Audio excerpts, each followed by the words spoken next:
Okay, as we move into our final unit, we're going to cover several chapters here. I kind of just lumped this all into one big lecture. Is kind of how I did it, but we are going to, of course, move into the closing of the class. And one of the things that we look at is we start with this backdrop, and we look at this image, and of course, if you were offered a question of which of these two water fountains would you rather drink from, take these signs away, move all of that, but which of these two water fountains would you rather drink from on a hot day? I would be willing to guess that every last one of you would say this water fountain on the left. Okay? Now, why this is important is because you have to also understand that we can take white and colored away, and we can put men and women. We can put faculty and students. We can put, baseball players, football players.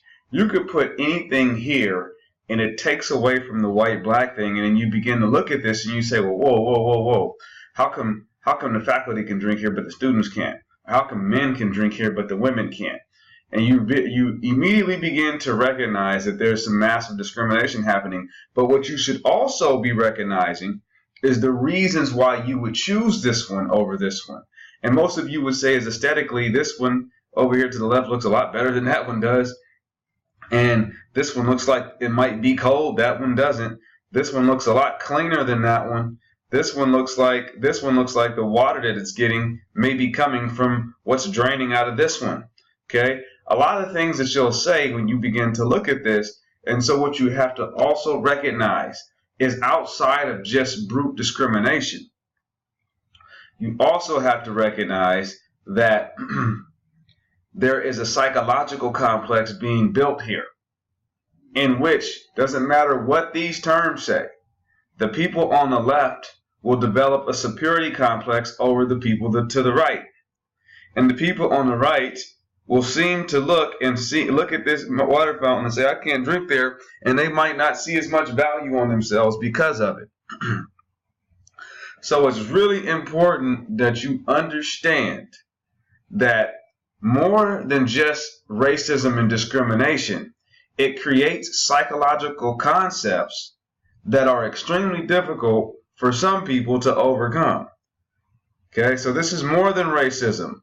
This is a superiority-inferiority complex that takes sometimes years, if you can ever get over that hurdle, to accomplish that. Okay, so I really want to make sure that I hit home with that, because that is the key point when you understand the Jim Crow South.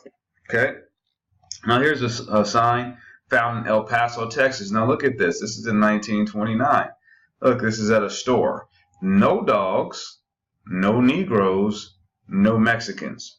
Now, what might be most alarming to you all is that the first thing that they say, the highest one on the list is animals. And then under animals are these two quote-unquote ethnic human beings that they don't want in their particular store. Okay? So seeing something like this, that means that the superior class is likening you to animals. That's a psychological complex that one would have to get over.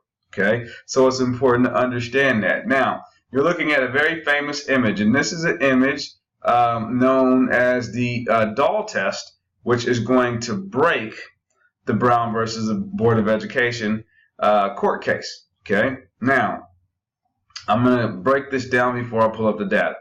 This is the psychologist who, I forgot his name, Kenneth Clark, who does this doll test with a selected number of African American students living in the South.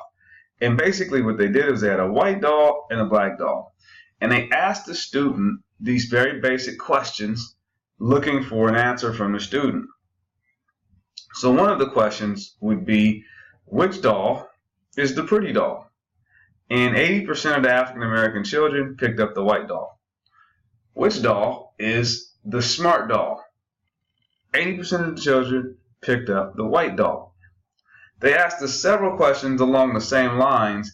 The bottom line was 80% of the African American students selected the white doll over themselves. Now, what this immediately tells you, first of all, these are children taking this. Okay?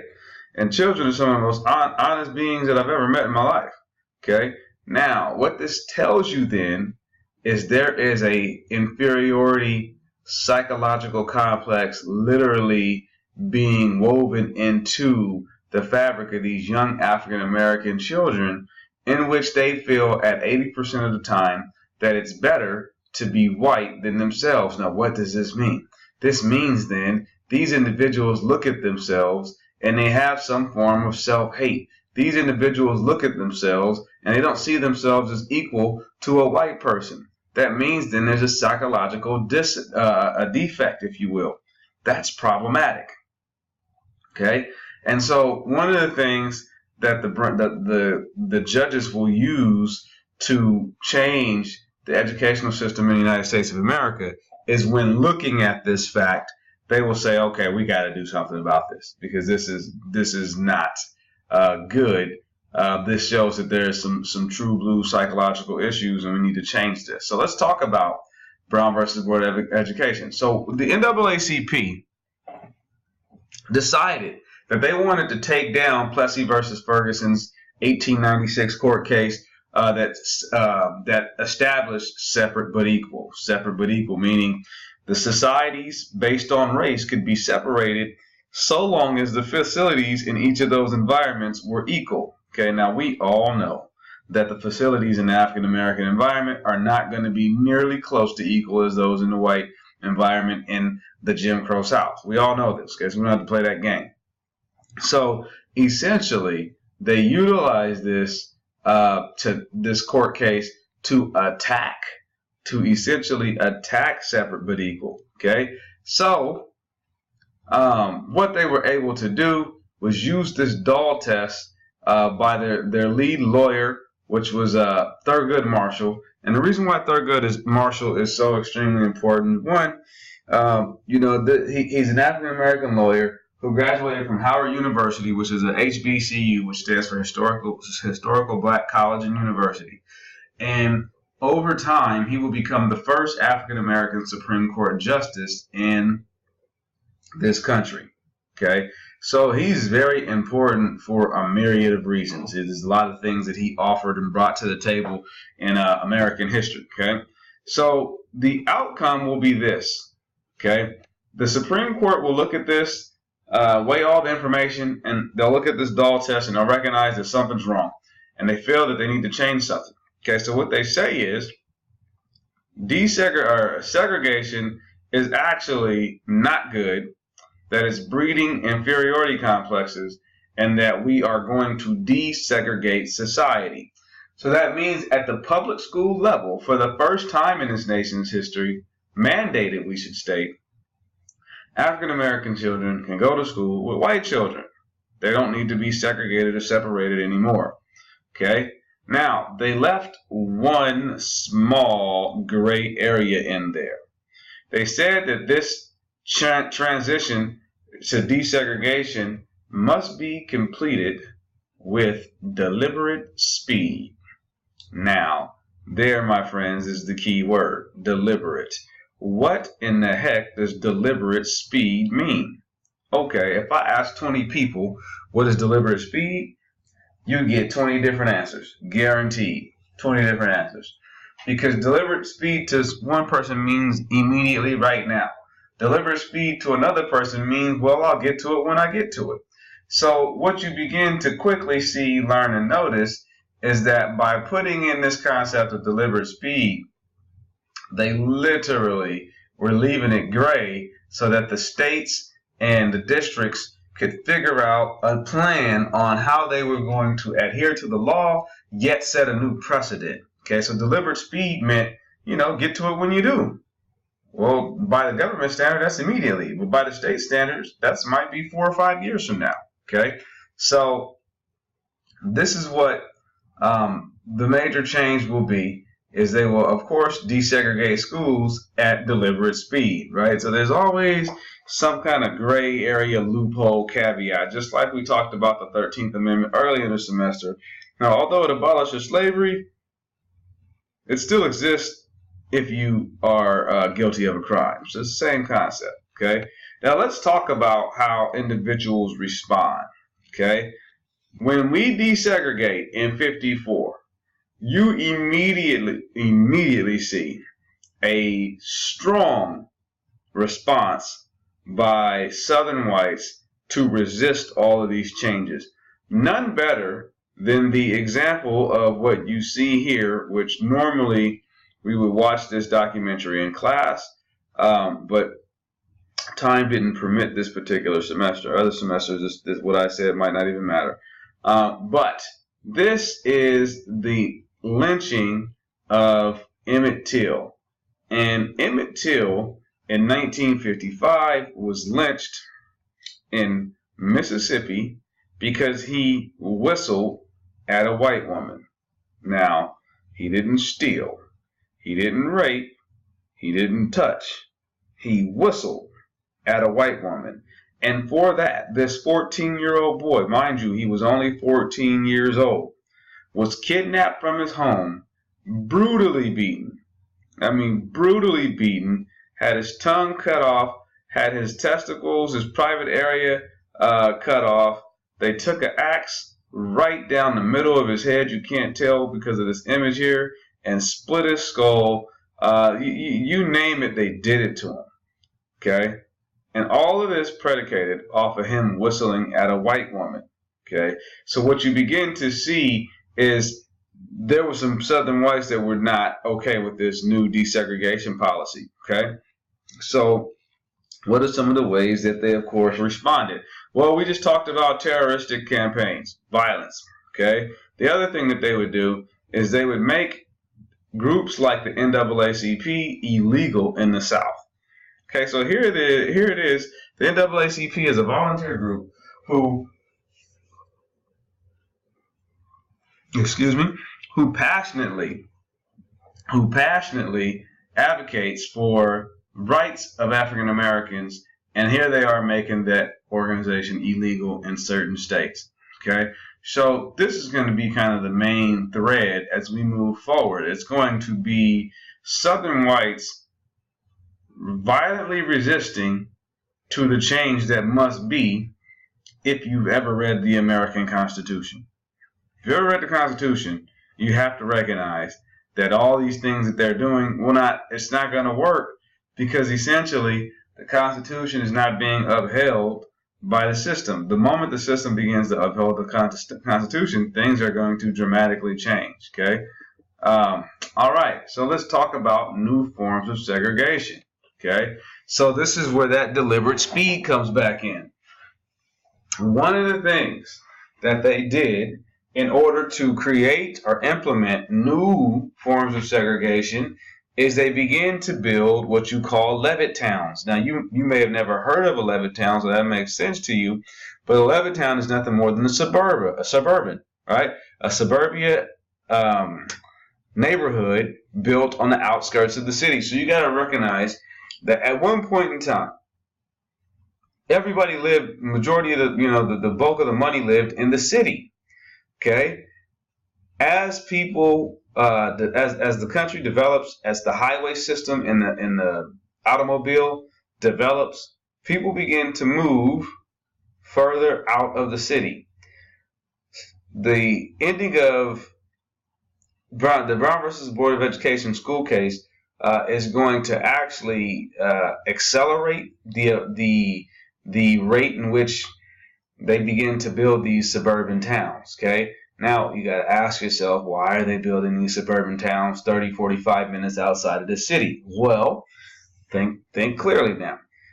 If segregation has just been ended, and now your students, your children, have to go to school with other ethnicities, and that's something that you literally do not believe in. That's something that you will fight to the death for.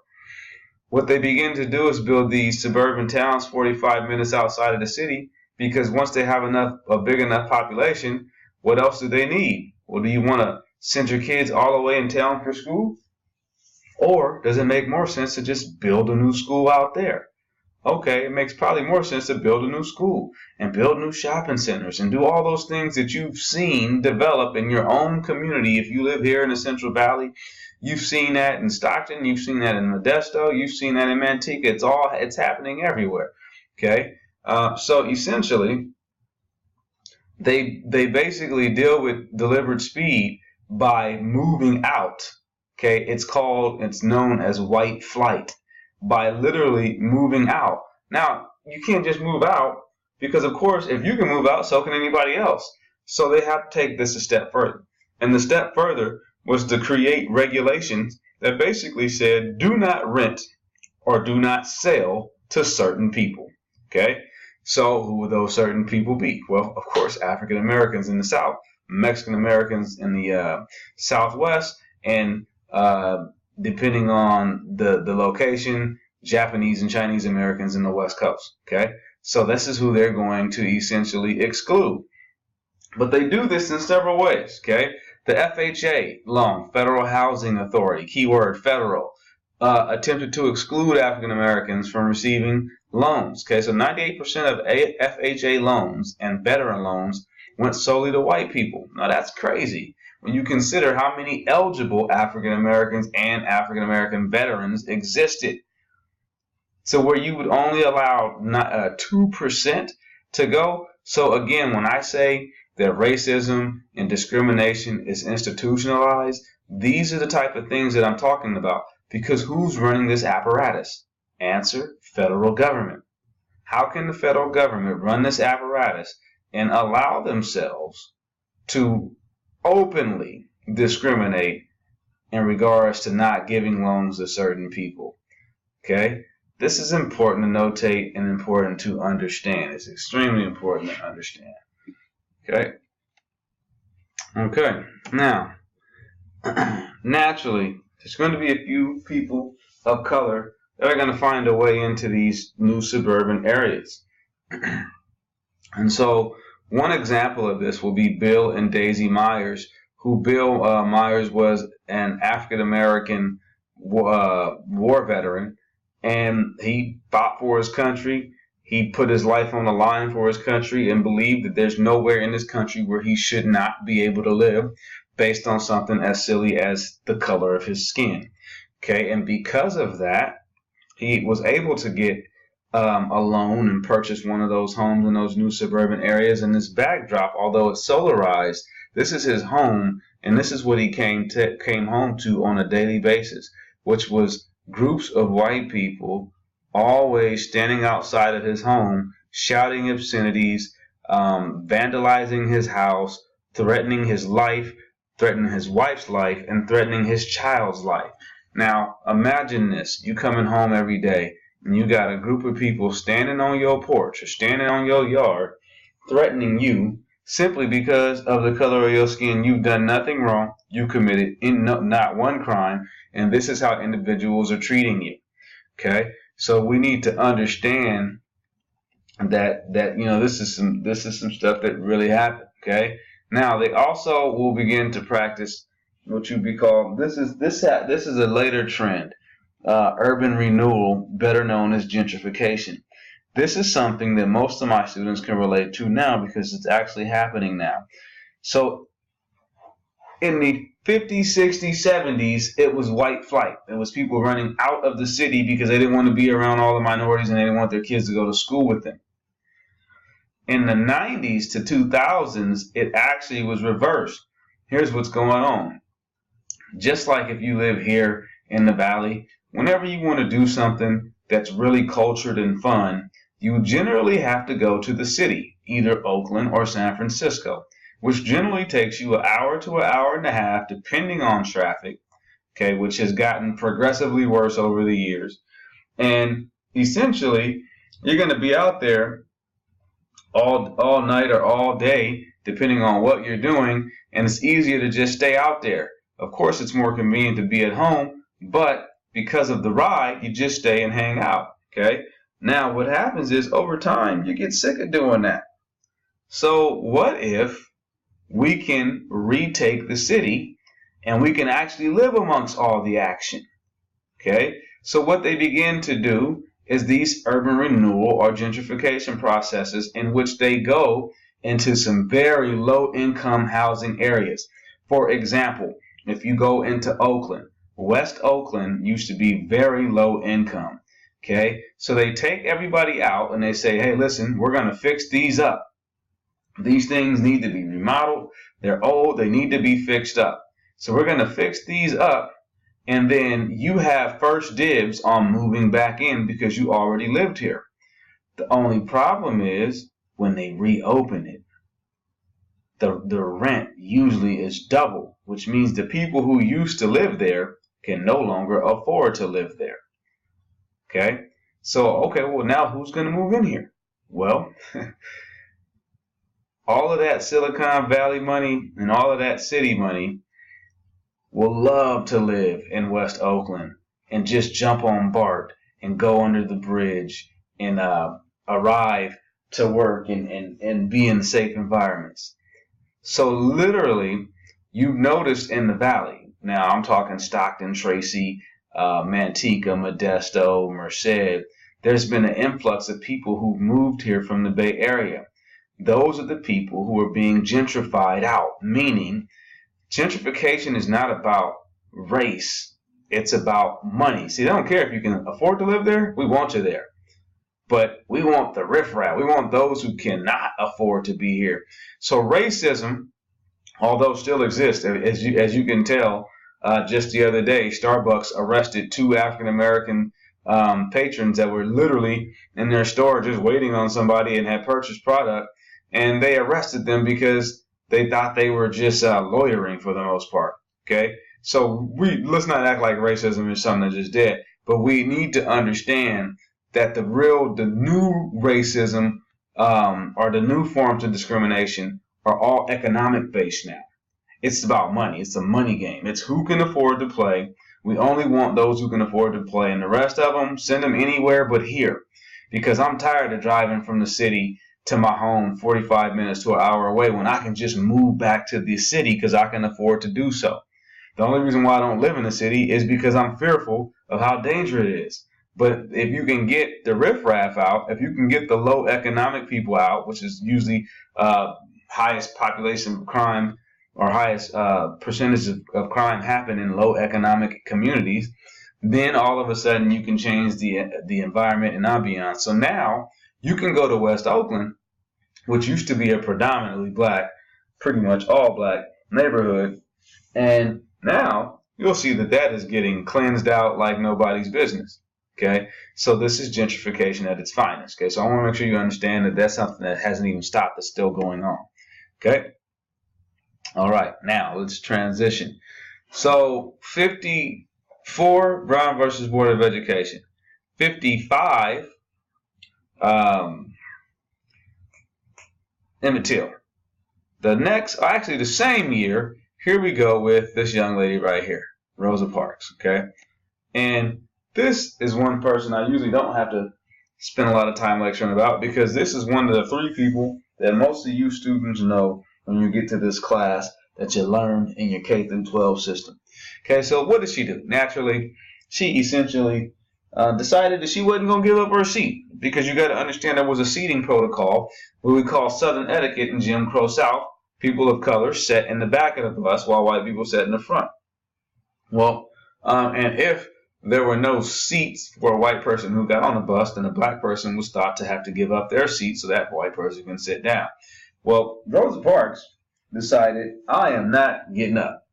Okay, and in doing so, she was naturally arrested. But what this sparked was the Montgomery bus boycott. Okay, and I'm going to come parking right back to that Starbucks situation.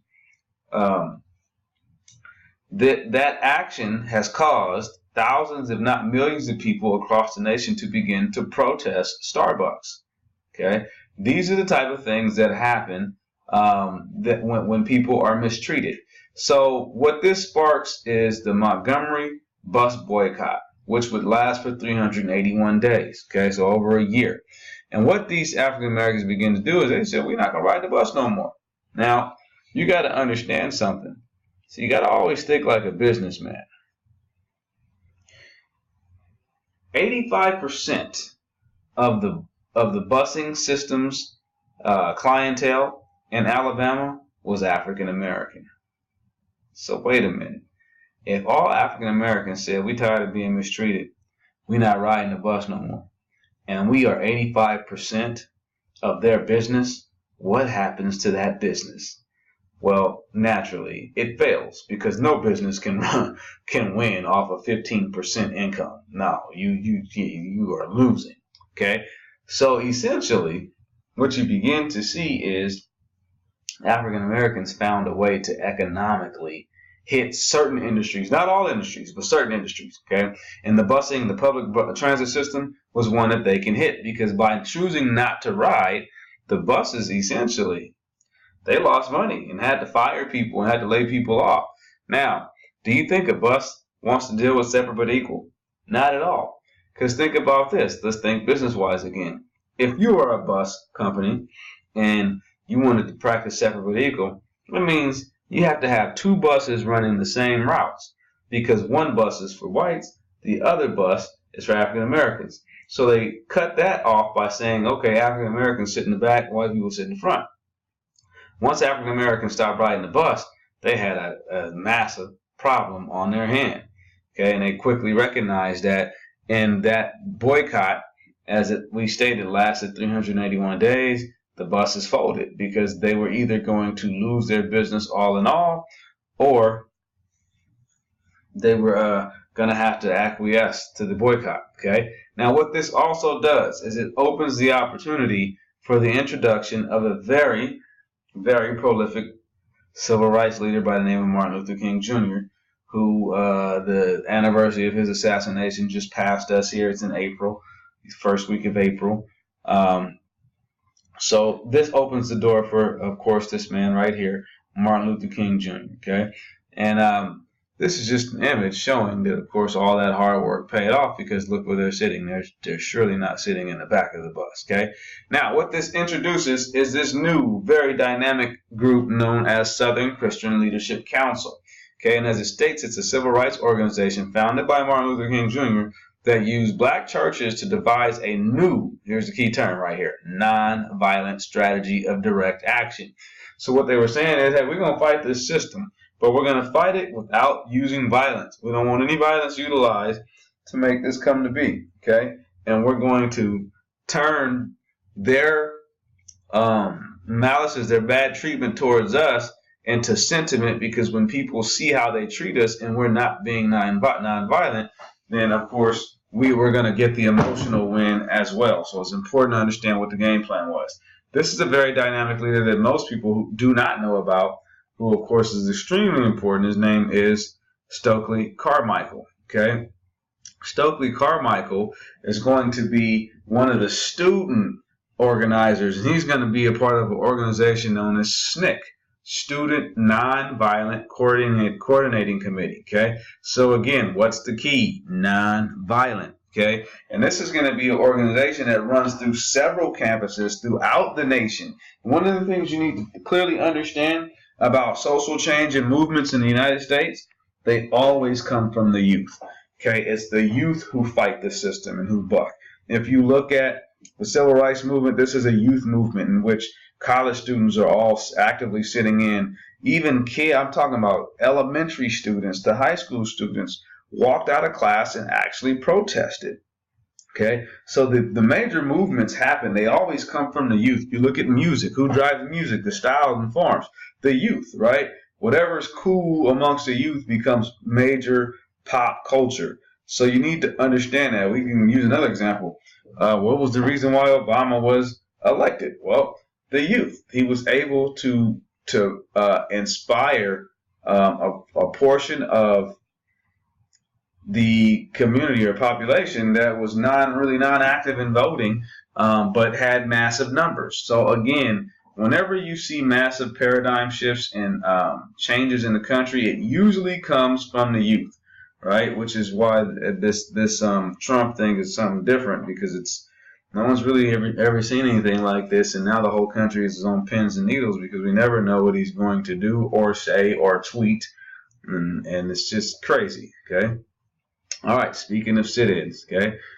These students are the original students who put forth the plan of sit-ins. And what a sit-in is, of course, is a form of civil disobedience, okay, in which it's a nonviolent demonstration where civil rights protesters employ the tactic of civil disobedience to occupy seats at white-only lunch counters. Now, there's a bunch to talk about with this that a lot of people miss, okay? First of all, when they did these sit-ins, they did do them at restaurants that only were white only, okay? We need to understand that in white-only restaurants, they would take black money, but you had to order your food and go around back to get it. You couldn't get anything from the front. You couldn't come in and sit down. When they attempted to do sit-ins, what they did is they actually went to state and federal buildings that had lunch counters. And the reason why they went to state and federal buildings is because those buildings have to uphold state and federal law. So if I go to a federal lunch counter and they tell me I can't sit down because I'm black, well, that means then that federal building is violating its own federal codes. Therefore, I can take it to court. And the key to taking things to court is that's what changes the laws on the books in the most expedient fashion, okay?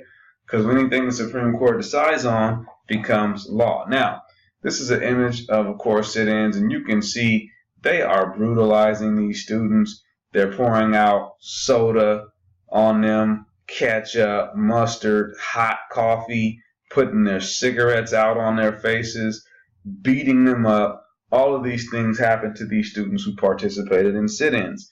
Now, the most alarming thing in this particular image should be this old gentleman right here, who's not there trying to stop them and teach them right from wrong. Excuse me. But he's there cheering them on. He's advocating their behavior. And this goes back to some of the things that I've talked about in previous lectures. And the key point here is that this type of hatred, this type of thought process, this type of sentiment, this is all learned behavior. Okay? This is learned behavior. And that is the problem. Okay? All right.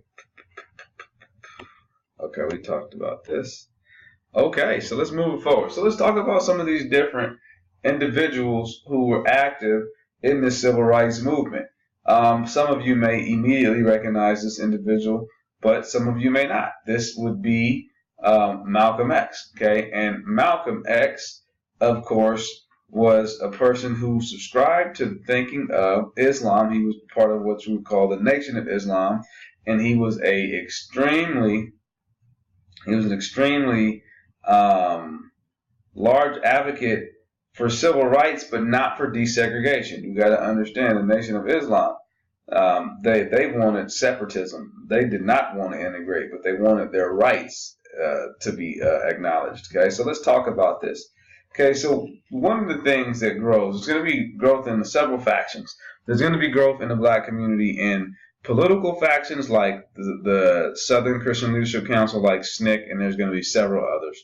Okay, then there's going to be growth in the religious camps, which of course again takes us back to the Southern Christian Leadership, Martin Luther King type people, and then Malcolm X is going to represent the opposite end of that spectrum. He's still religion-wise. Okay. But the influence that the Nation of Islam had over African Americans was pretty immense at that time, and it's because they were self-sufficient. And how were they self-sufficient? Because they taught self-reliance, self-education, and separatism. Okay, so they literally taught for these individuals to stand on their own feet, to not need anyone, to open their own businesses, to open their own schools, their own stores, or all of that. Okay, and this is really important to understand because this is what gives them the ability to talk and to maneuver in the manners in which they do. Because when you're dependent upon the system, you can't just say whatever you want. You don't have freedom of speech.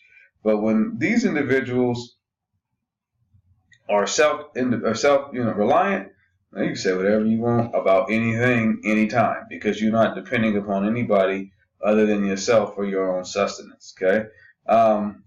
A lot of the converts for the Nation of Islam would come out of prison, which actually is a beneficial thing because most people in prison, although may be convicted of a crime,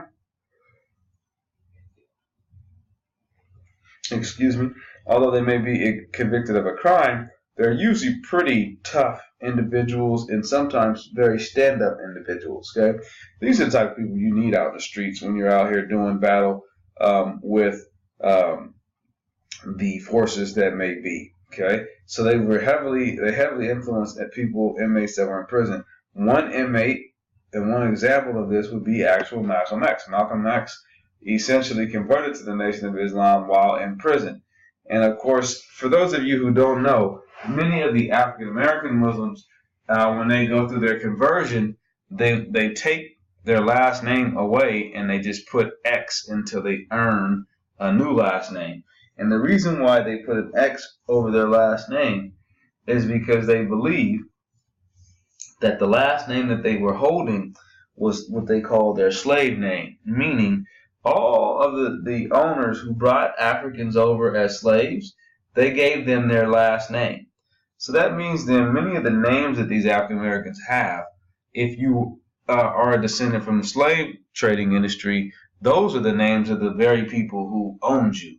Okay, you can watch, there's a very good documentary on a Hall of Fame running back by the name of LaDainian Tomlinson.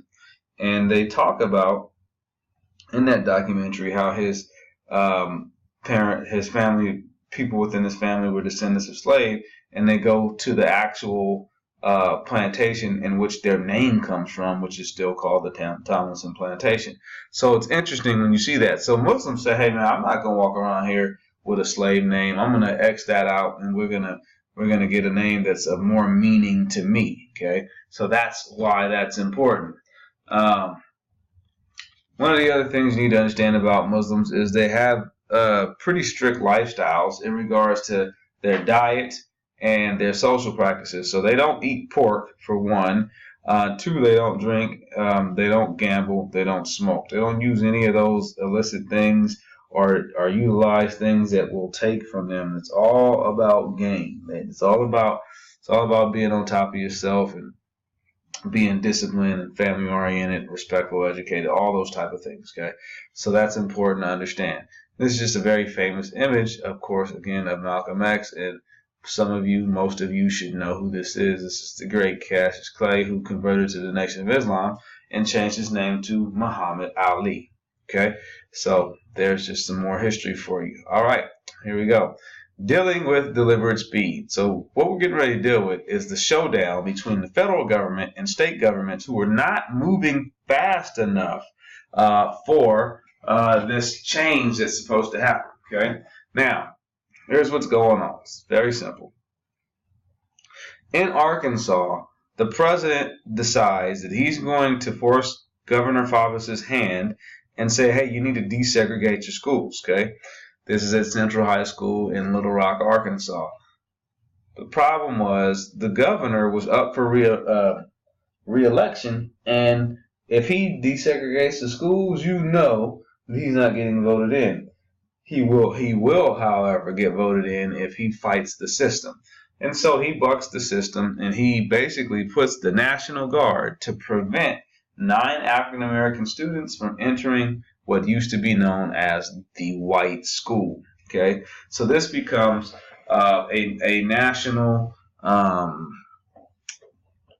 headline and a very big deal. We're going to watch a clip that kind of deals with exactly what I'm talking about. Let's build it into this lecture. A man the black community had supported. But in his last election, he faced tough opponents, and he knew he'd need the segregationist vote if he wanted to be reelected. The night before school opened, Favis made a decision. I have therefore, in accordance with the solemn responsibility and the oath of my office, taken the following actions. Units of the National Guard have been and are now being mobilized with the mission to maintain or restore the peace and good order of this community. Advanced units are already on duty on the grounds of Central High School. The Arkansas National Guard ringed the school with orders to admit only the white students.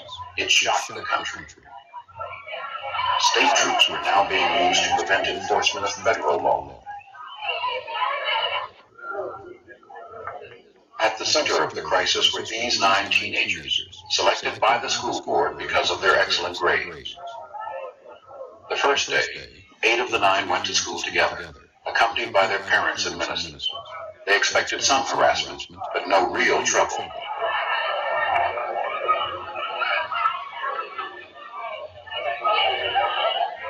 You could cut it with a knife, the tension outside the school, where these people would come in from other parts of the state, other states. There were license plates from all other states that were there, people who had come in and were outside our school. The 8 children and the adults with them were turned away by the National Guard.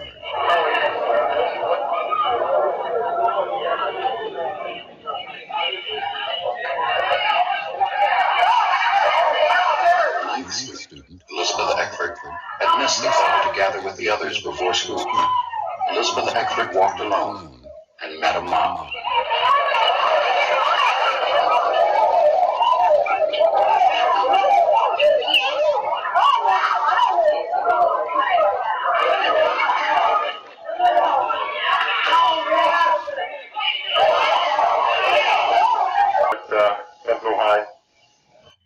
Okay, now, I want you to keep in mind, these are high school kids, 14, 15 years old. She's walking to school, and she is being met by a mob of people, calling her racial epithets, spitting on her, and threatening to kill her. If you were 14 or 15, and you met something like this, you dealt with something like this on your way to school, you probably would never want to go to school again. Okay? So this just kind of gives you some insight on how intense this was. But there's still a little bit more that I want you to see. I'm going to actually move it ahead a tad bit.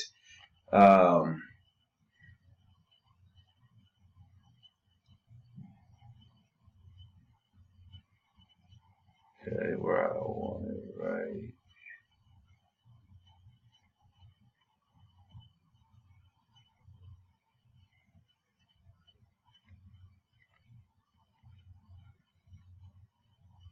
Okay, I'm gonna move it to when they got into the school. Okay, just so you can get an idea of what happened when they finally got in, and they had to use the National Guard to get in. Just FYI. Explosive situation as the Little Rock 9 entered Central High School. We entered the side of the building, thousands of people out front, and we were entering the side, and I could just get a glimpse of this group, and in the car, I could hear, on the car radio, I could hear that there was a mob. And I knew what a mob meant.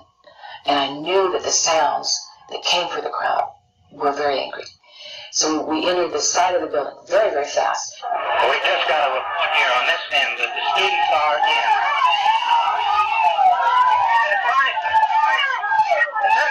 That way, down there. You can see it from here. I saw the action occurring down there.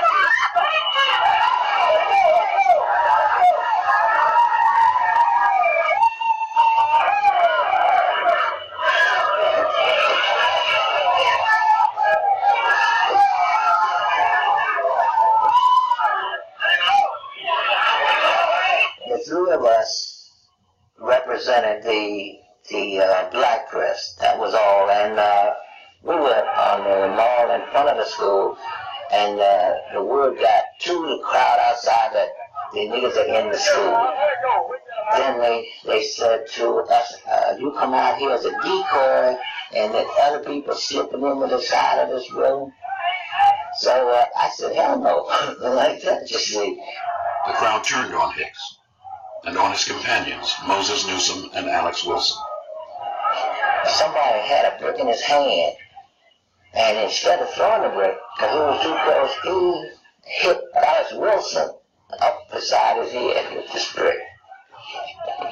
Of course, Wilson was more than 6 feet tall. Next Marine, he went down like a tree. The mob was getting past the wooden sawhorses because the policemen would no longer fight their own in order to protect us. And so someone made a suggestion that if they allowed the mob to hang one kid, they could then get the rest out. And a gentleman whom I believe to be an assistant chief of police said, "How are you going to choose? You're going to let them draw straws." He said, "I'll get them out." And we were taken to... Okay, in case you missed that, she just said that, now mind you, these are all kids. And because they were in a school and everybody's going crazy, they say if you allow the mob to lynch one of the kids, and they were going to pick one of the kids by drawing straws, that's how they were going to get the other kids out. This gives you a glimpse as to how crazy this scenario is and how committed these Southerners were to this racial program of segregation in the Jim Crow South. Okay, so that's just one small example. I can show you many more, but we don't have enough time. Okay, but now let's jump back over here into this lecture right here. Okay, let me pull this back up, current slide. Okay, so those are some examples of the craziness that was in regards to that. Okay, at the end of the day, they had to allow those students to go to school for a year. The National Guard. Now think about this: the National Guard is being paid way too much money to shadow 9 African American students around this high school because of the fear that these individuals were going to lynch or kill these African Americans simply because they were African American attempting to go to school. I mean, imagine that. Okay, so this leads us to the other issues. So we'll talk about the Birmingham campaign. Down in Birmingham, Alabama, it was very common for the students to come out and protest. And one of the things that you see in the backdrop of this image are these students being hosed down by the firefighters' hose to, of course, to deter them from protesting. Now, I want you to think about this for a second. Who pays the firefighters? I mean, whose job is it to pay them? Well, they're paid by the state. Okay, so what you're really saying then is if they're paid by the state, which is paid by the taxpayer, and they're turning their fire hoses on children, then what you're saying is this is state-sanctioned racism and discrimination. This is, again, what I mean when I say racism is institutional. It's institutionalized. Because this wouldn't be okay in any other way. I mean, where on earth is this okay? Nowhere, okay? Here we go. We have the police trying to quote-unquote quell a riot. It's not a riot. It's nothing more than a protest. And what are they using? Look at this. They're using these attack dogs. And they're attacking people. And these dogs are biting people. And this happened all too often. Okay? Well, what does this mean again? Let me ask a question. Who pays the officer's salary? Well, the taxpayer does, and the state distributes it. That means then, again, this is state-sanctioned discrimination and racism. Really important that we understand that this stuff came from the top and not from the bottom. Okay? And that's what's most alarming and concerning about it, is that it came from the top, not the bottom. Okay? Another crazy incident that we must talk about, of course, would be the Freedom Rides. And the Freedom Rides were put together by a group known as CORE, Congress of Racial Equality. That's the name of that group. And what they were a group of mixed African American and white people who essentially decided they were going to come together and they were going to use the federal busing system to take down Jim Crow. So what they decided to do was to take a bus from Washington, D.C. and ride down to New Orleans with 7 black participants and 6 white participants. And they all bought tickets together, and they wanted to have the black people sit in the front. Well, you know, once you got into the Deep South, that was not supposed to fly because there's racial etiquette. So what happens? These individuals along this journey will be brutally beaten a couple of times. Okay? And that little line right here is not a misprint, in direct view of the police, which means what is the job of the police? To protect and serve. You're not protecting anything. Okay? But once they got into Alabama, there we go at that state again, somebody actually firebombed the bus. They threw a bomb in the bus, okay?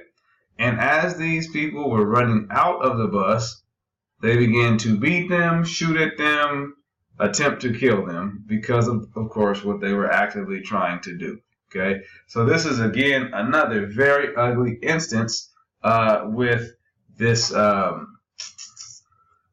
discrimination, Jim Crow South. Okay, this is just a map of basically where they were going and everything they experienced along the rides there. Okay, so that's what all of that is. All right, we get there. The March on Washington. Okay, and if you recall Bayard Rustin, if you remember, I talked about Bayard Rustin and I talked about, oh my God, oh my goodness, I can't believe I went blank right now. The other gentleman, it'll come back to me. But these two individuals were putting together a march on Washington during World War II to protest the fact that African Americans weren't getting those government jobs in a war economy. Here it comes. It plays itself out 20 years later. And of course, this is when Martin Luther King gives his very famous "I Have a Dream" speech. Okay, so this is A. Philip Randolph is his name. I knew I was A. Philip Randolph. Okay, all right. So anyhow, this is just evidence of those things, and this naturally is the sweeping, groundbreaking 1964 Civil Rights Act. Passed by, I think this is LBJ, and then of course Martin Luther King is there. This is monumental. Okay, it was supposed to mean that we've made progress. The problem is, let's look at it. Legislation that bans segregation in businesses and places open to the public and prohibited discrimination in employment on the basis of race, religion, ethnicity, or sex. The laws sound good. In fact, the laws that we already had on the books were great. The only problem is they're no good if you don't what? Uphold them. So what's the difference of these acts and any of these other laws? Truth be told, no difference if they're not going to be upheld. But if they're upheld, you didn't even have to write the law in the first place. Okay, because that's what the 13th, 14th, and 15th Amendment does. Okay, so just understand all of those components. The next major act, and this is probably one that's most important, was the Voting Rights Act of 1965. And as it states, legislation that prohibited literacy tests and poll taxes, grandfather clauses, and other authorized authorized the use of federal registers to register voters if states fail to respect the 15th Amendment. Okay, so this one is equally as pivotal because now African Americans regain the vote. Okay, and one of the stats that I told you in our earlier chapter, I believe chapter 22, is that because of Jim Crow South, because of the terroristic campaign in that era, African Americans will be removed from the voting process from the late 1890s until 1971. So here we go. This act being passed, literally it's going to take, another 6 years before another African American will be voted into any of those important positions within local government. Okay? Very important that we understand and see all of that. Okay? All right. Now, here's what we're going to do. We're going to stop here, allow this film to render, and then I will pick up right there with this group known as the Black Panther Party of Self-Defense.